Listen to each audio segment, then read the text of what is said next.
ये कहानी है सीता की, एक ऐसी गरीब लड़की की जिसके पास इस दुनिया में अपना कहने के लिए कुछ भी नहीं था।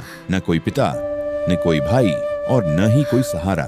सीता एक छोटे से मिट्टी के टूटे हुए घर में रहती थी। उसकी जिंदगी का हर दिन संघर्ष से भरा हुआ था। वह रोज सुबह उठती और गांव से दूर गहरी खाई में जाकर सफेद मिट्टी, जिसे गांव में छोई कहा जाता है, उसे खोद कर लाती और फिर उसे बेचकर अपने लिए 2 वक्त की रोटी का इंतजाम करती। उसके हाथ कमजोर थे, लेकिन उसकी हिम्मत मजबूत थी। एक दिन जब सीता हमेशा की तरह खाई में मिट्टी खोद रही थी, तभी अचानक उसका फावड़ा किसी कठोर चीज से टकराया। सीता रुक गई। उसका दिल तेजी से धड़कने लगा। वह धीरे धीरे अपने हाथों से मिट्टी हटाने लगी और तभी उसे मिट्टी के अंदर कुछ चमकता हुआ दिखाई दिया। वह एक सोने का सिक्का था।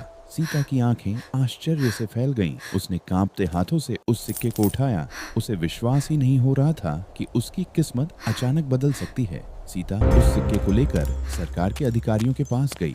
जब अधिकारियों ने उस सिक्के को देखा तो वे भी हैरान रह गए। उन्होंने बताया कि यह सिक्का हजारों साल पुराना है और इसकी कीमत करोड़ों रुपये है। सरकार ने वह सिक्का खरीद लिया और बदले में सीता को ढेर सारे पैसे दिए। सीता की आंखों से आंसू निकल आए। ये दुख के आंसू नहीं थे, ये उन सपनों के आंसू थे जो आज सच हो चुके थे। लेकिन सीता का दिल आज भी वैसा ही था। उसने उन पैसों से केवल अपने लिए घर नहीं बनाया, बल्कि पूरे गांव के गरीब लोगों की मदद की।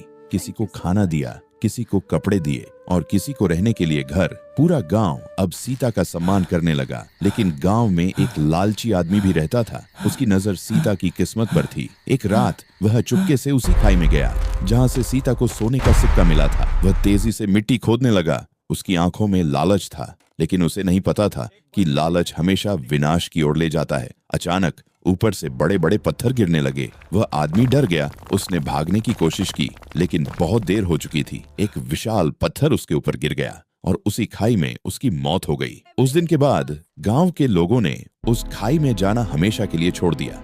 सीता ने जब यह सब सुना तो उसने भगवान का धन्यवाद किया, क्योंकि भगवान ने उसे केवल धन ही नहीं दिया, बल्कि उसे सुरक्षित भी रखा। अब सीता एक शांत और सम्मानजनक जीवन जी रही थी, लेकिन वह कभी अपने पुराने दिनों को नहीं भूली। वह आज भी गरीबों की मदद करती है और भगवान का धन्यवाद करती है, क्योंकि सच्चाई ये है, भगवान देर से देते हैं, लेकिन जब देते हैं तो जिंदगी बदल देते हैं।